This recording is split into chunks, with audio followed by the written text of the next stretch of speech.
আমরা যে গুরুর দরবারে যাই, গুরুকে ভালোবাসি, গুরুর প্রতি এত মহব্বত মায়া করি, আমাদের এই পিছু টানটা আমরা কিন্তু ছোটাইতে পারি না। শুনেছি নবীর হাদিসের মধ্যে আছে, সংসার ধর্ম বাদ দিয়া কোনো ধর্মই নাকি সঠিক না, আগে সংসার ধর্ম তারপর সব কিছু। কিন্তু আমার মন তো গুরুর প্রতি আত্মসমর্পণ করতে চায়, আমার গুরুর দিকে টানতে চায়। আমি আমার গুরুর প্রতি মন টানে, কিন্তু পিছন থেকে একটা পিছু টান আসতে থাকে। আমি আমার গুরুর কাছে একটু এই বিষয়টা ক্লিয়ার হইতে চাই, আমি কিভাবে আমার এই সংসার মায়া ত্যাগ করে আপনার সাথে মিশে যাইতে পারবো।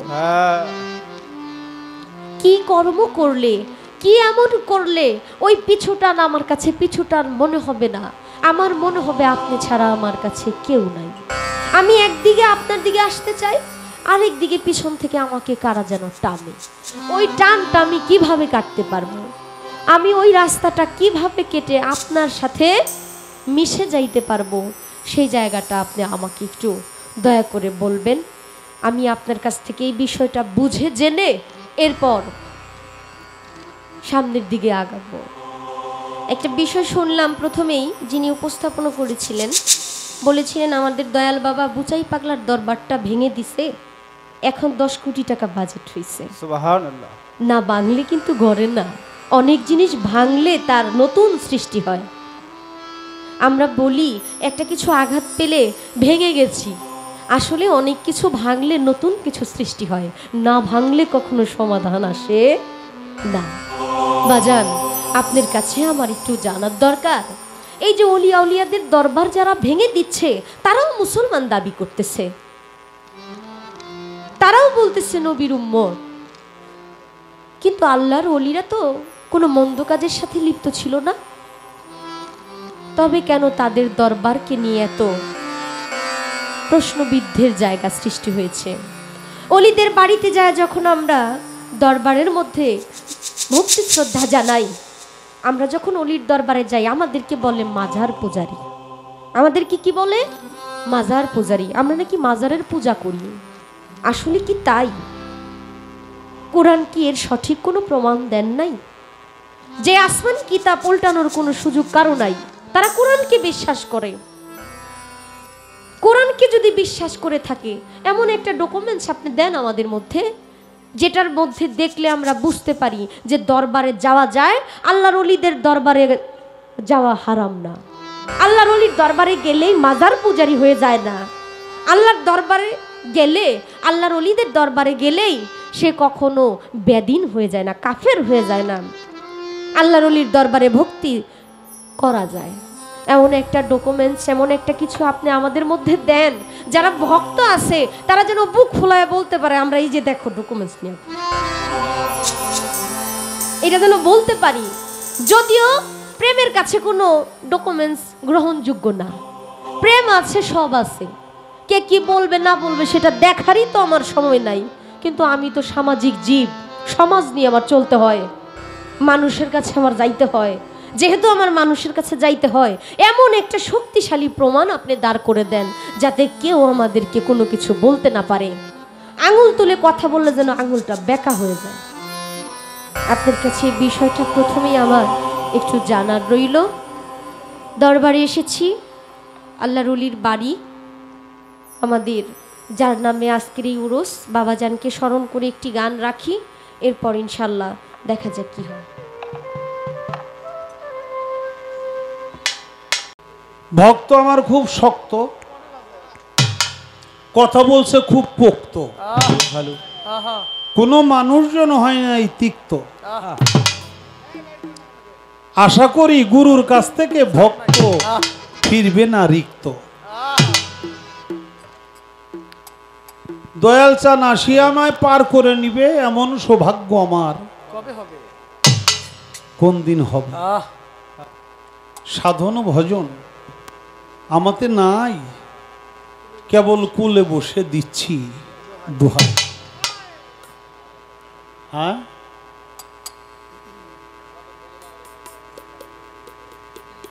সাধন ভজন আমাতে নাই, কেমন ওই পারেতে যাই, কুলে বসে দিচ্ছি দোহাই, অপার ভেবে এমন শুভ দিন আমার কোন দিন হবে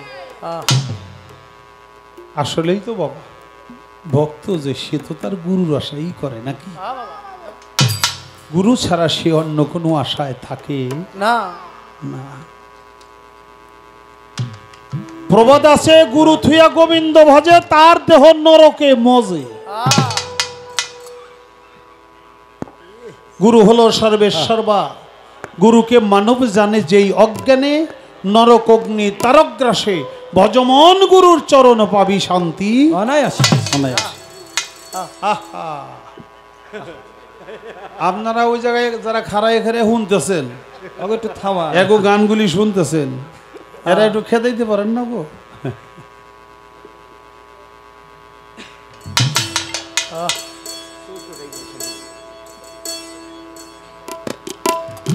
আমার সাথে কি ও খুব খাতির নাকি ওই আমি ওই সময় দাঁড়াইছি ওই সময় কাম করছে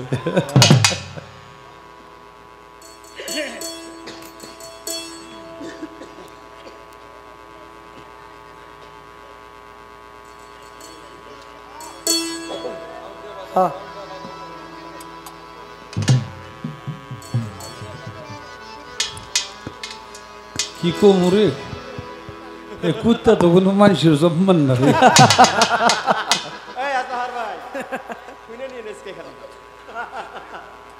না হইলে এই কাম করতে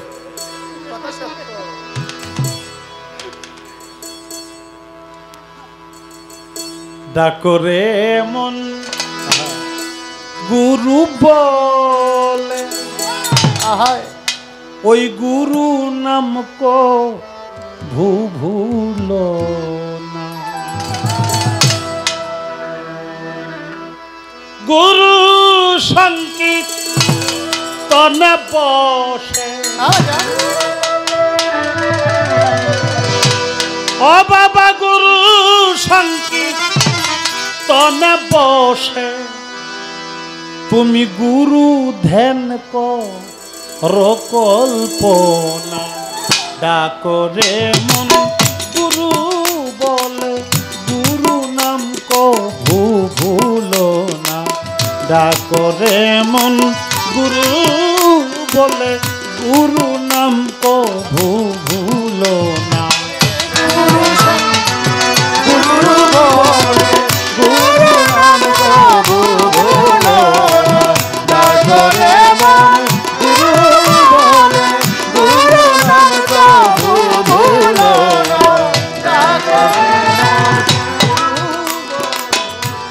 গুরু বাক্যের বিজরা পানে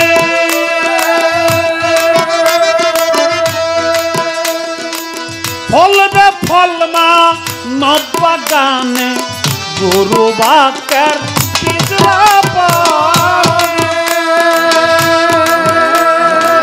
ফলবে ফলমা নবাগানে সাধতারে গুরু জ্ঞানে সাধতারে সাধতারে গুরু জ্ঞানে আর অজ্ঞানে তোমায় ঘেলবে না ডাকরে মন গুরু বলে গুরু নাম কভু ভুলো না ডাকরে মন গুরু বলে গুরু নাম কভু ভুলো না ডাকরে মন গুরু নাম কভু ভুলো না গুরু বাক্যে হবে পাপে মাটি না জপিলে নাই তার গতি গুরু বাক্যে হবে পাপে মাটি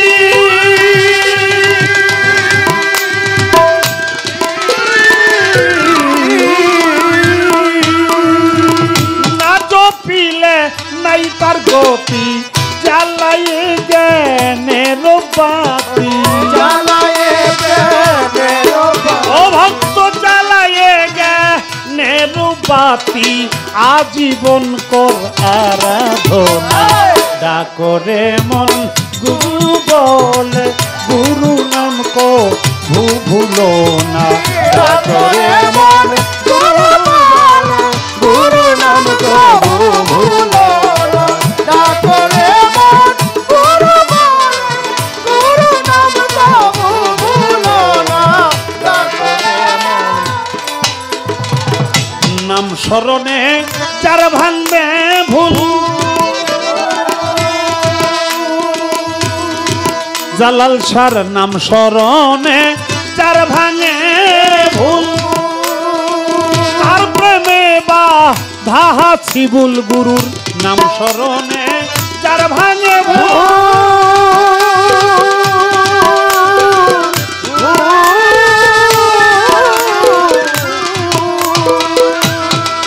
ওবাজান তার প্রেমে বা ধাহা ছিবুল না বুঝে কেন করি সাবুল না বুঝে তুই না বুঝে কেন করি সাবুল গুরু প্রেমে প্রবঞ্চনা ডাকরে মন গুরু নাম কভু ভুলো না ডাকরে মন গুরু নাম কভু ভুলো না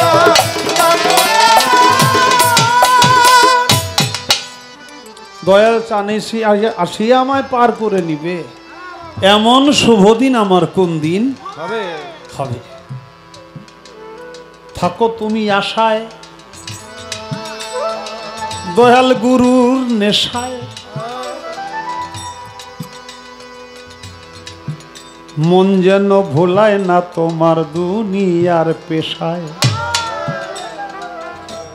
ও তুই কোন কুলেতে যাবি মনোরায় গুরুকুল পাইতে হইলে এই সমাজের কুল লোককুল তেগিতে হয় তুই কোন কুলেতে যাবি মনোরায় নদীর এক কুল ভাঙে আর এক কুল গড়ে গড়ে তুমি যদি সমাজের কুল চাও তাহলে সমাজ সংসার নিয়েই থাকো তুমি তো একটা কুলে আসোই তোমার আর কুলের দরকার কি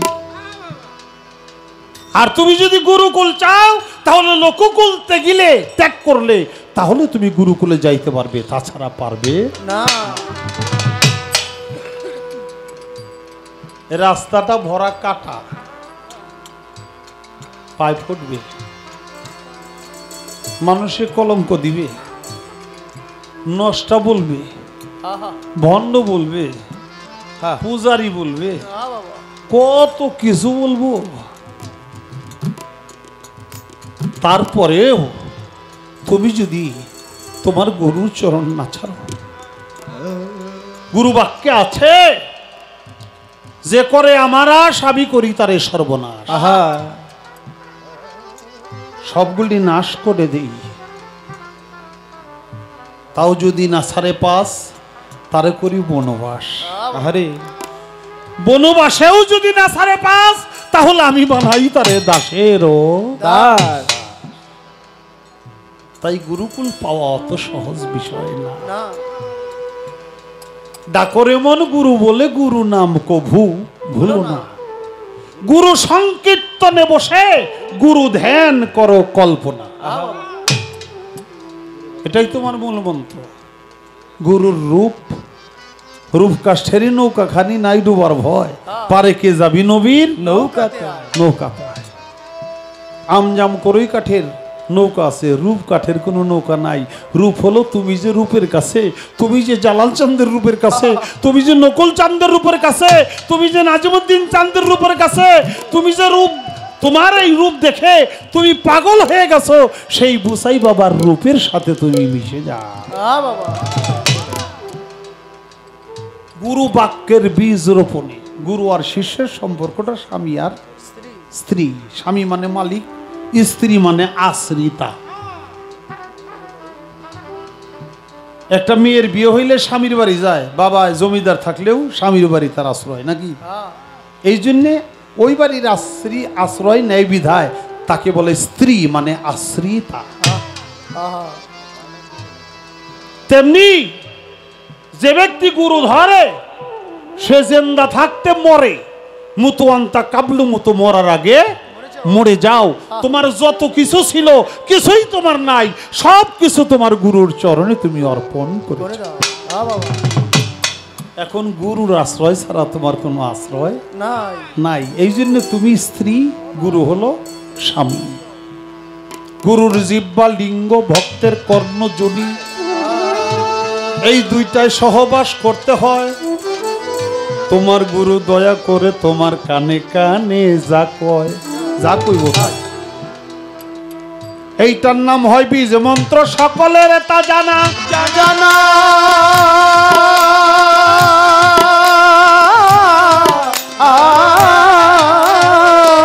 এই যে সোনার মানব দেহ, মানব বাগান, তাছাড়া কোনদিন সাজবে না।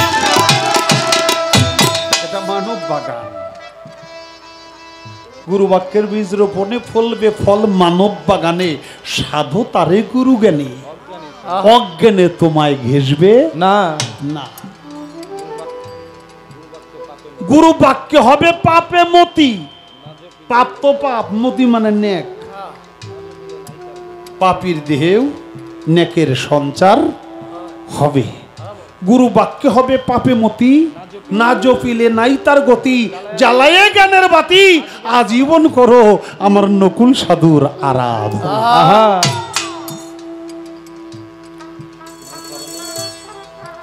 আমারে বলছে দয়াল, এই যে আমরা যারা গুরুবাদী লোক, গুরু ধরি, মাজারে যাই, তাকে মাজার পূজারি কয়। যারা কইতেছে খুব মুখ তার, স্বাধীনতা তার, এ কইলে আমার কি আসা যায় নাকি বাবা? কইলে আমার কি আসে যায়? যে আমারে মাজার পূজারি বলে বলুক, যে আমারে ভণ্ড বলে বলুক, তাতে কিছুই আসা যায় না। মাজার ভাঙ্গে যারা, তারাও মুসলমান। তারা নামে মুসলমান, জন্মসূত্রে মুসলমান, কিন্তু মুসলমানের অর্থ কিন্তু মুসলমানের ঘরে জন্ম লওয়া না। মুসলমানের অর্থ হইল আত্মসমর্পণকারী। যে ব্যক্তি আত্মসমর্পণ করে সে ব্যক্তি মুসলমান। আত্মসমর্পণ আল্লাহর কাছে করবেন, আল্লাহরে পাইবেন।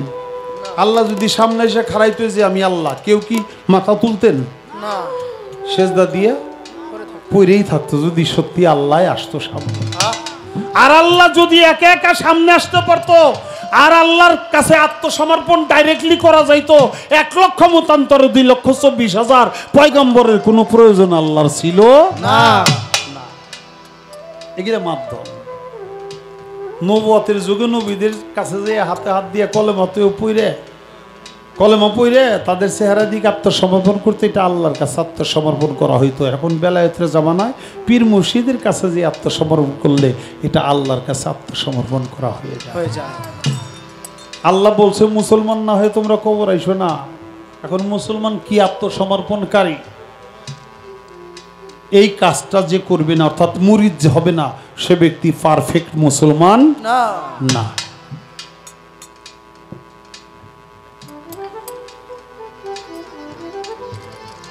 আমার বাবা যদি হজ করে আমার হাজি কইব না, কে কইব না? আমার বাবাও যে কলেমা পড়ে আমি হই কলেমা পড়ি, কইব না কেন? আমি হজ করি নাই নাকি? আমার হাজির পোলা কইব, কিন্তু হাজি কইব না। আবার আমি যদি হজ করি আমারেও হাজি কইব। আমি চেয়ারম্যানিতে পাশ করলে আমারে চেয়ারম্যান কইব, আমার ছেলেরে চেয়ারম্যানের পোলা কইব। হে পাশ করলে সে হেরে আবার চেয়ারম্যান কইব। তাই আত্মসমর্পণ মানে মুরিদ যে ব্যক্তি হইছে সে ব্যক্তি পারফেক্ট মুসলমান হইছে। আর যে ব্যক্তি এটা হয় নাই কিন্তু মুসলমানের ঘরে জন্ম নিছে, সে পারফেক্ট মুসলমান হতে পারে নাই। আল্লাহ তাআলা এই কথাটাই কইছে, তোমরা মুসলমান না হয়ে কবর আসিও না, অর্থাৎ বেমুরিত হয়ে কবর আইসো না।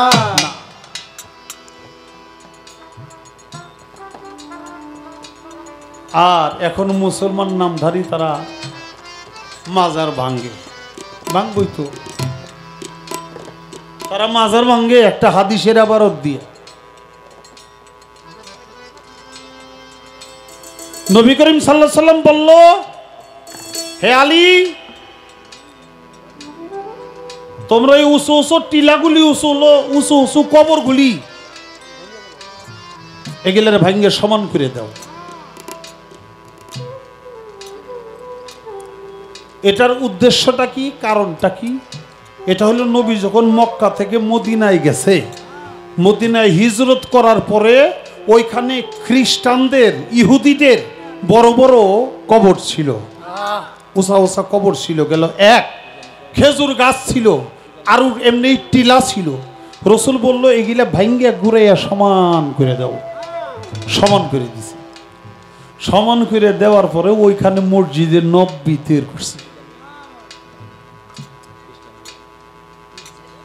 এখন এই হাদিস দিয়ে এরা হলো মাজার ভাঙতে চায়। আচ্ছা, মাজার ভাঙ্গার দলিল যদি সঠিক হয়ে থাকে এটা, তাহলে নবী করিম সাল্লাল্লাহু, আপনারা কি জান নাই মক্কা মুআজ্জামায় মদিনা?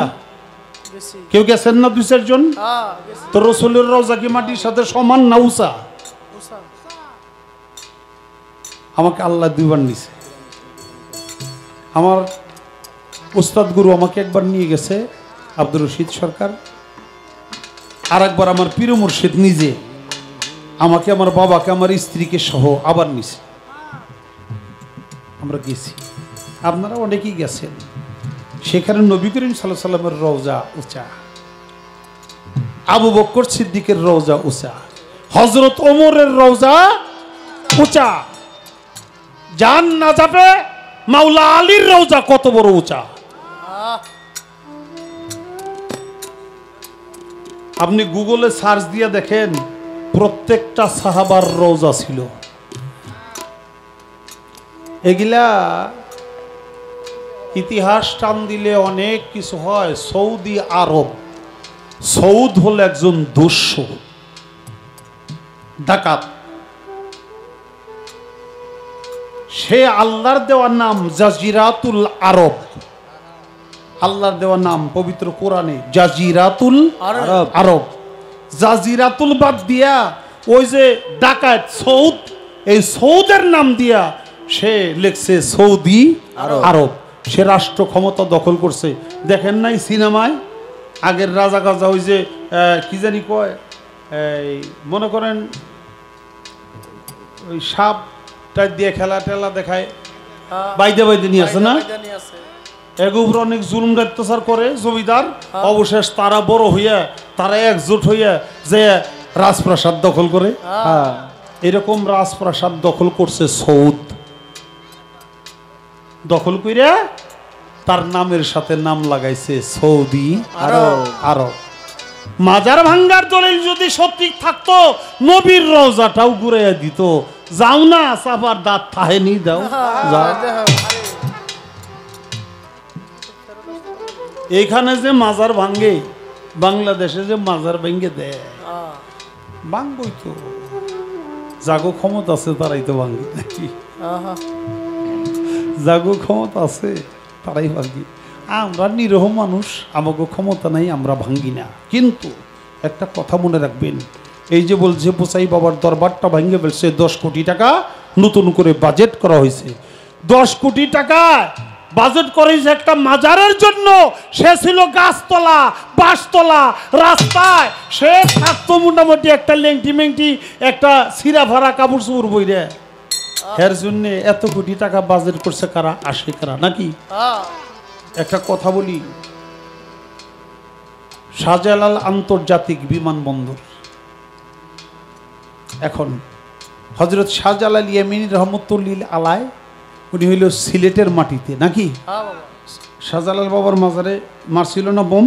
একবার বোম মারছিল। বোম মাইরে কি হয়েছে?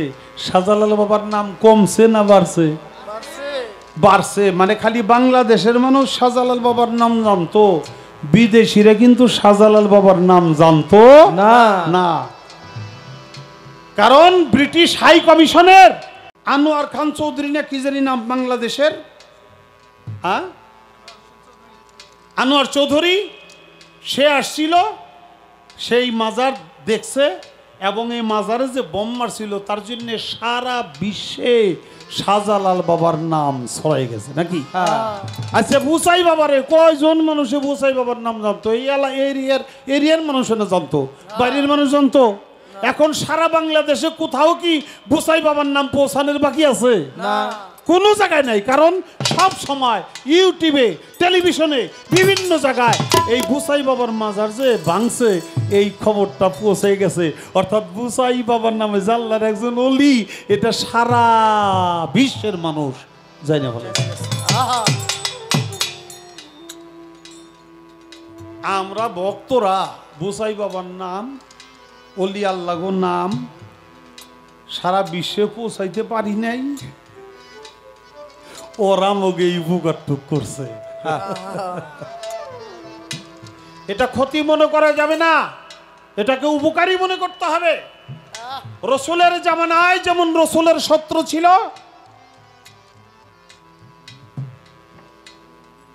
আবু জেহেলের কারণে, আবুল আহাব উতবা সাহেবের কারণে নবী তার মাতৃভূমি ত্যাগ করে মদিনাতুল মুনাওয়ারায় চলে গেছে নাকি বাবা?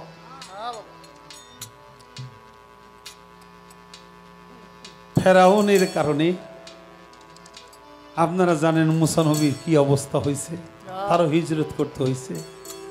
ফেরাউনের কি মাজার আছে?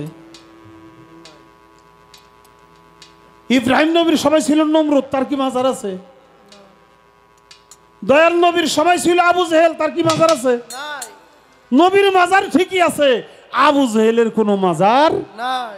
নাই। আচ্ছা বাবা, কারবালার প্রান্তরে ৭২ জন নবী পরিবার শহীদ করেছিল, তারা শূন্য সংখ্যা ছিল ৩২,০০০। আর ইমাম হোসেনের সাথে নবী পরিবার ছিল ছেলে মেয়ে বাচ্চা টাচ্চা সব লইয়া মাত্র ৭২ জন। তো তারা কাইটা কাইটা টুকরা করছে, মাথা হেঁচড়াইছে, গোড়া দিয়ে ফাইরে ফেলাইছে, এই যে করছে। মাজার তো ইমাম হোসেনের আছে নাকি মাজার এজিদের আছে? এজিদের মাজার নাই। এজিদের নামটা লয় মানুষ ঘৃণা ভরে এবং এজিদকে সারা জীবন মানুষ ধিক্কার দেয়। আবু জেহেলের বাড়িতে বানাইছে পায়খানা নাকি? যুগে যুগে তারা শত্রু ছিল, আছে এবং থাকবে। যারা এই কাজগুলি করব তাগো বাড়ির মধ্যে মানুষ এরকম পায়খানা বানাইবো, আর যারা তারপরে ওলি আল্লাহর ভক্ত হবে তাদের এরকম মাজার হবে। জোরে জোরে বলেন সুবহানাল্লাহ। মাজারকে কবর বলে কারা, গন্ড মূর্খ যারা। মাজারকে কবর বলে কারা, কবর কি আর হয় রে শরীর, কবর খোলায় যায় রে মাটি, গেলে কেহ মারা। মাজারকে মাজারকে মাজারকে কবর বলে কারা, এজিদের দল যারা। মাজারকে কবর বলে কারা, কবর খোলায় যায় রে মাটি, কবর খোলায় যায় রে মাটি, গেলে কেহ মারা। মাজারকে কবর বলে কারা, মূর্খ মানব যারা। মাজারকে কবর বলে কারা, এজিদের দল যারা। মাজারকে কবর বলে কারা, মূর্খ মানব যারা। মাজারকে কবর বলে কারা। ওলি আল্লাহর হয় না রে মরণ, কুরআনে ইশারা।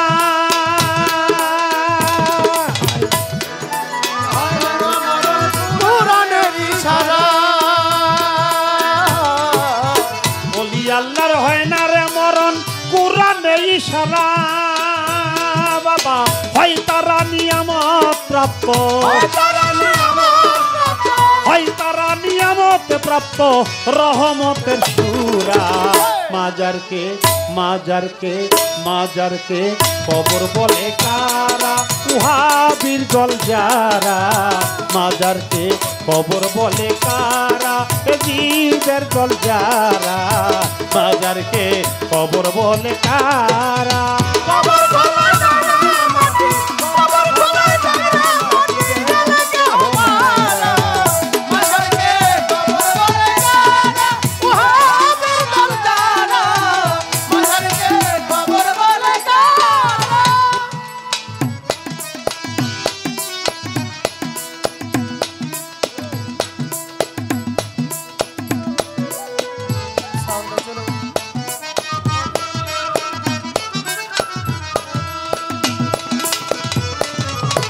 কোরআন শরীফ হাদিস শরীফ আর মাজার শরীফ সেরা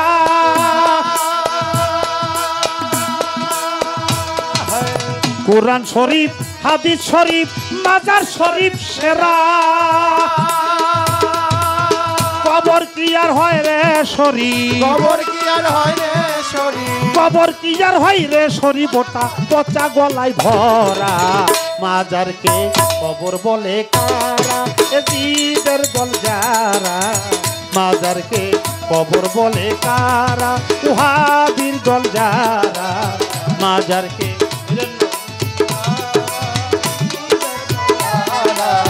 মাঝারকে কবর বলে কারা ওহাবের দল যারা মাঝারকে কবর বলে কারা মরার আগে যে ময়রাছে অমর মানুষ তারা হায় কইরাছে অমর মানুষ তারা হায় মরার আগে যে ময়রাছে অমর মানুষ তারা বাজান আবুলের নাই সাধন ভজন আবুলের নাই সাধন ভজন শুধুই ঘুরা ফেরা মাজারকে মাজারকে মাজারকে কবর বলে কারা গরু ছাগল যারা মাজারকে কবর বলে কারা উহাবির দল যারা মাজারকে কবর বলে কারা খোলা যায় রে মাটি কবর খোলা যায় রে মাটি কেনে কেহ মারা মাঝারকে কবর বলে কারা ওহাবের দল যারা মাঝারকে কবর বলে কারা বাজান গানটা করলাম গানের মধ্যে একটা ইতিহাস আছে আমার শাহালি বাবা হজরত শাহালি বুগদাদি রহমতুল্লাহ মাজার শরীফে লেখছে কবর জিয়ারতের নিয়ম যে কারণে আন্দোলন করছিলাম এই আন্দোলনের নেতৃত্ব দিতে যে আমাকে আমার শাহালি থানায় পুলিশেরা নিয়ে গেছিল রাখতে পারছিল না কারণ মাজার থেকে যারা আন্দোলনকারী আমার সাথে ছিল আমারে উঠাই নিয়ে গেছে এরাও ব্যাগ যে থানায় ঘিরে পড়ছে শেষে আমার ছাইড়ে দিছিল গান বাজনাও বন্ধ করে দিছিল সেই গান বাজনা নতুন করে চালু করছিলাম মাজার আর কবর দুইটা এক জিনিস না সাধারণ মানুষদের হইল কবর আর আল্লাহর অলিদের হইল মাজার শরীফ দরগা শরীফ রওজা শরীফ শরীফ হলো পবিত্র যেমন কোরআন শরীফ এটা পবিত্র হাদিস শরীফ এটা পবিত্র মদিনা শরীফ এটা পবিত্র আজমির শরীফ এটা পবিত্র বাগদাদ শরীফ এটা পবিত্র আল্লাহর পবিত্র একজন ওলি আল্লাহ যেখানে শুয়ে থাকে ওই জায়গাটা ওলির সংস্পর্শে ওই মাটিটা সহ পবিত্র হয়ে যায় এই জন্য তাকে শরীফ বলে গণ্য এখন ওলি আল্লাহর হয় না মরণ এটা কোরআনে ইশারা আল্লাহর কোরআনেই আল্লাহ তাআলা বলছে আল ওলি আল্লাহ এলাই মতো আল্লাহর ওলিরা মরে না আল আউলিয়া এলাকবন আল্লাহর আউলিয়াদের কোনো ভয় নাই একালে এবং পরকালে শুধু তাই না আল্লাহ বলছে সাবধান সাবধান আমার ওলিরা মরে গেছে এই কথা তোমরা মনে মনে কল্পনাও করিও না প্রমাণ দিতে গেলে অনেক সময় লাগবে আমি সেই প্রমাণে যাব না শেষে বলছি মরার আগে যে মরেছে অমর মানুষ তারা আবুলের নাই সাধন ভজন তার শুধুই ঘোরাফেরা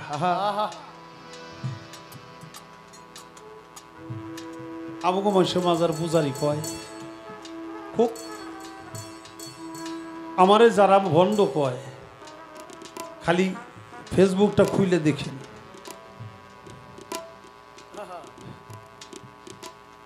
তা আমি খালি কই কিরে এরা আমার বন্ডু কয় আমি বন্ডামি করলাম কোন জায়গায় আচ্ছা আমি যদি বন্ডামি করে গোপনে সেনা করি আমি খুব ভালো মানুষ তো না বন্ডামি করলে আমি গোপনে সেনা করি ওরা জানলো কিন্তু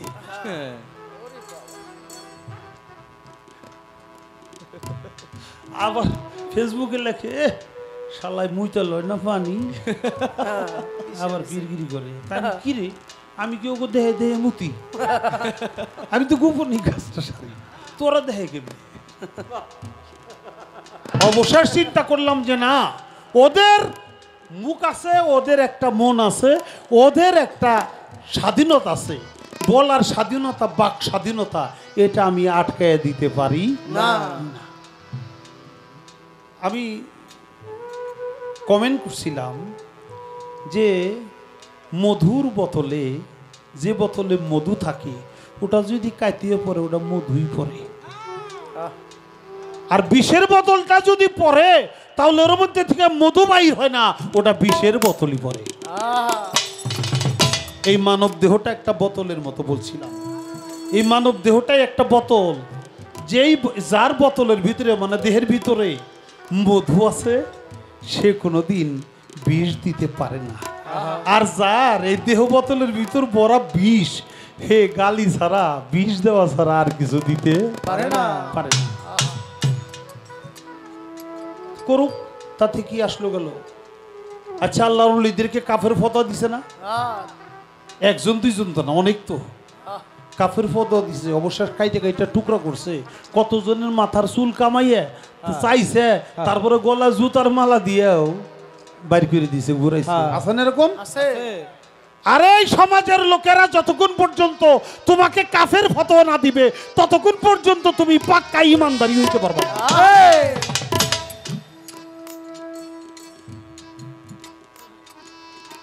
যাহার বদন দেখা মাত্র তোমার মনে জাগবে আনন্দ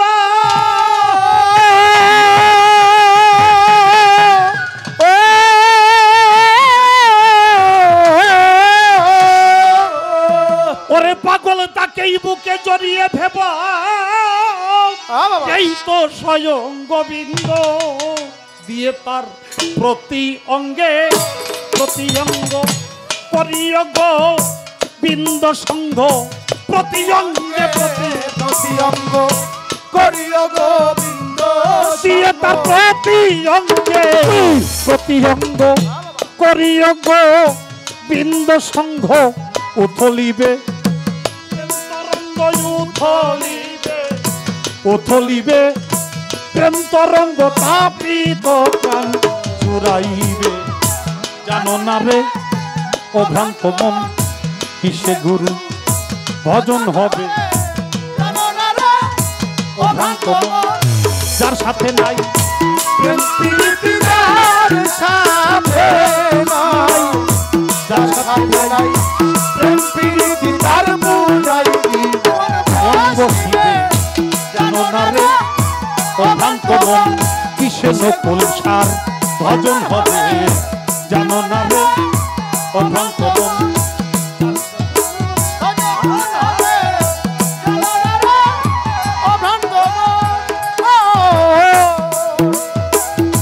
যাহার বদন দেখা মাত্র মনে জাগবে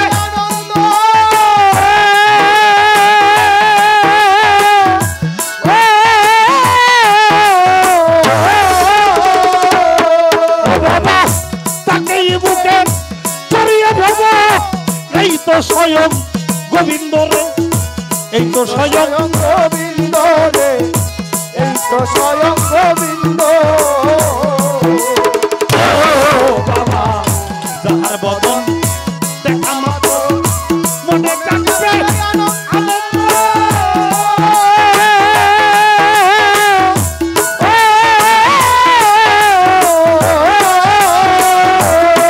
বাবা তাকে বুকে জড়িয়ে ভেব এই তো স্বয়ং গোবিন্দ রে এই তো স্বয়ং গোবিন্দ রে এই তো স্বয়ং গোবিন্দ প্রতি অঙ্গে প্রতি অঙ্গ করিও গোবিন্দ সংঘ প্রতি অঙ্গে প্রতি অঙ্গ করিও গোবিন্দ সঙ্গ প্রতি অঙ্গে প্রতি অঙ্গ করিও গোবিন্দ সংঘ উথলিবে প্রেম তরঙ্গ উথলিবে উথলিবে প্রেম তরঙ্গ তাপিত চুরাইবে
কিংবা প্রিয়জন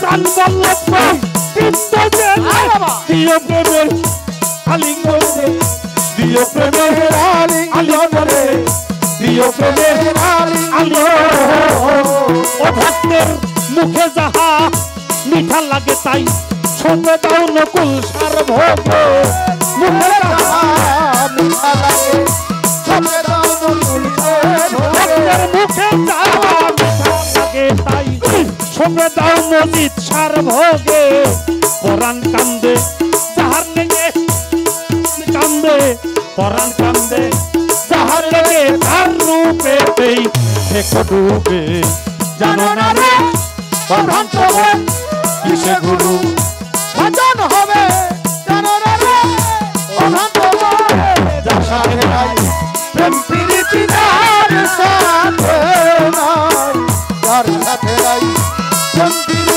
তার বুঝাই কি মনে আসিবে জানো না রে প্রধান তবে কিসে গুরু ভজন হবে জানো না রে প্রধান তবে কিসে গুরু ভজন হবে জানো না রে প্রধান তবে সবার চাইতে গোপন পীড়িত যার সাথে জানান প্রদান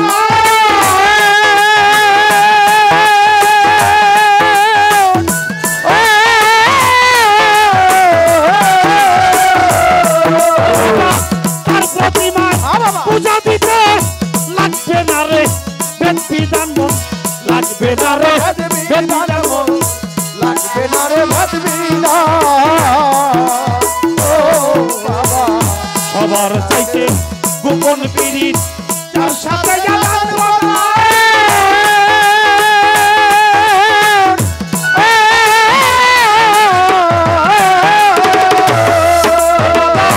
তার প্রতিমার পূজা দিতে লাগবে না রে বেদ বিধান মন লাগবে না রে বেদ বিধান মন লাগবে না রে বেদ বিধান আছে পঞ্চরসে পত্র পরাই মানবহা রীতে ভরা পঞ্চরসে পত্র পরা মানবহা রীতে ভরা পঞ্চরসে পত্র পরা মানবহা রীতে ভরা বল্লভে কয় যারা বল্লভে কয় বল্লভে কয় পেল যারা প্রেমের মরা মরছে ভবে জানো না রে অধন তোমার কিসে গুরু ভজন হবে জানো না রে অধন তোমার যার সাথে নাই প্রেম প্রীতি যার সাথে নাই যার সাথে নাই প্রেম প্রীতি তার বুঝাই কি মন বসিবে জানো না রে অধন তোমার কিসে গুরু ভজন হবে জানো না রে অধন তোমার সবার চাইতে গোপন পীড়িত নকুল বাবার যার সাথে জানান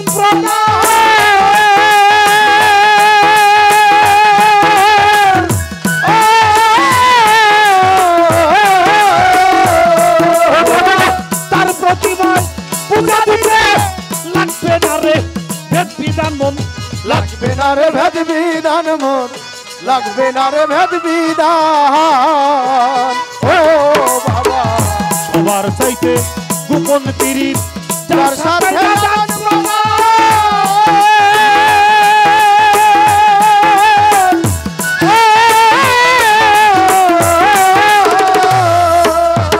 তার প্রতিমায় পূজা দিতে লাগবে না রে বেদ বিধান মন লাগবে না রে বেদ বিধান মন লাগবে না রে বেদ বিধান যেমন পঞ্চরসের ক্ষেত্র পরাই প্রেমের হাড়িতে ভরা পঞ্চরসে ক্ষেত্র পরা প্রেমের হাড়িতে ভরা পঞ্চরসে ক্ষেত্র পরাই প্রেমের হাড়িতে ভরা বল্লভে কয় পেল যারা বল্লভে কয় রাধা বল্লভে কয় পেল যারা প্রেমের মরা মরছে ভবে জানো না রে অধন তোমার কিসে গুরু ভজন হবে জানো না রে অভ্রান্ত মন কিসে গুরু ভজন হবে জানো না রে অভ্রান্ত মন যার সাথে নাই প্রীতি যার সাথে নাই যার সাথে নাই প্রীতি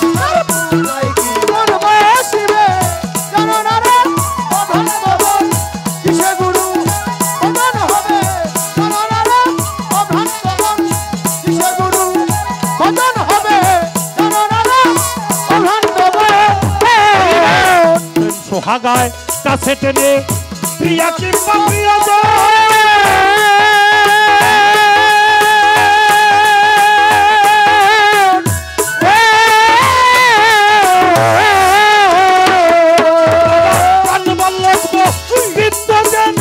দিও প্রেমের আলিঙ্গন রে দিও প্রেমের আলিঙ্গন রে দিও প্রেমের আলিঙ্গন রে ও বাবা প্রেম সোহাগায় কাছে টেনে প্রিয়া কিংবা প্রিয়